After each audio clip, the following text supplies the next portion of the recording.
but that's all right. We'll go with that.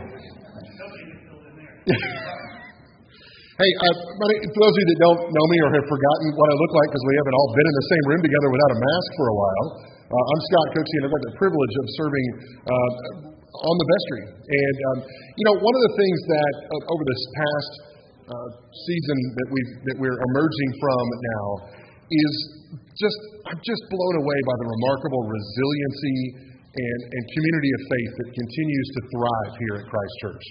And I'm super excited about that. And we've been taking this time not only to sort of think about who we are as a church, but look at what does the future look like for who we are as a church.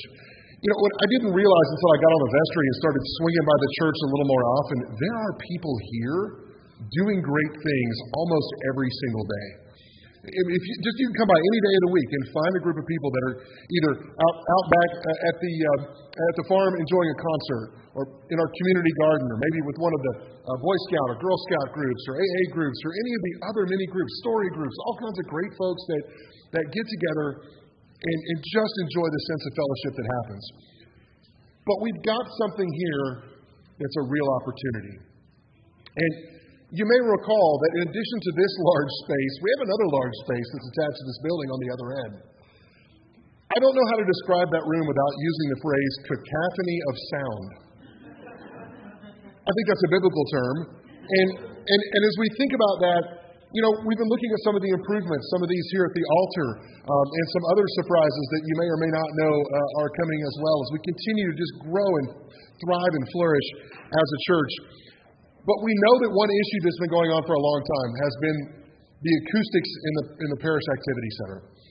And so I'm really excited to be able to stand here in front of you today and say, we as the vestry have decided now's the time. As we look at the hunger that we have to get together and share a sense of community, how we want to bring back things like the excitement of a trivia night, or a fundraiser for New Hope, or a Shrove Tuesday pancake dinner, right? Maybe have an alternative venue. If it does rain on a day we want to have a concert, we can come and sit and actually hear the band and not leave with our ears ringing for the next 7 days, right, as we get through it. So here's what's happened. There's a lot of information, and I'll be standing outside to answer any questions you have, and we also put together a frequently asked questions about this project, because I know you'll have many. But the long story shortened is this. We've talked to a sound engineer, we've explained what's going on, the vestry made a field trip, and we came back and decided we can do this.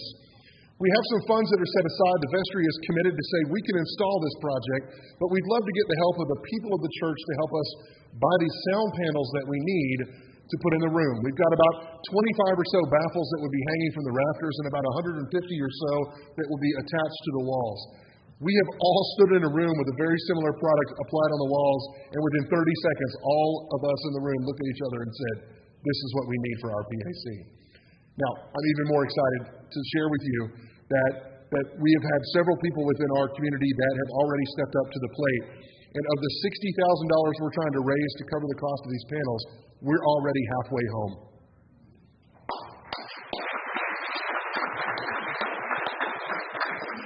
We've got over $31,000 already committed toward that amount. We've got some pledge cards that we're asking for you to just consider as a family, maybe sponsoring one of the panels.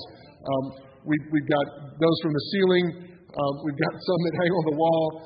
If that's more than what you're comfortable doing, every bit will help with us as we go through this, because we want to make this space an additional space that we can continue to do what's already happening here and so much more. The good news is if we're able to get these commitments in place by July the 4th, then the full expectation is that we will have the PAC work completed with those new updates before Bishop Paulson comes to make his visit this fall. And we'd love to be able to show him not only the vibrancy of what's happening at the church, but how we have made the commitment as a community of God to really continue to do great things. I'm envisioning, Lori, that we'll do yoga with Jesus in a room full of people, and it'll be quiet and peaceful, right, as it happens. But we need your help to do that. I ask for your consideration, and thank you for the opportunity to share this exciting announcement with you today.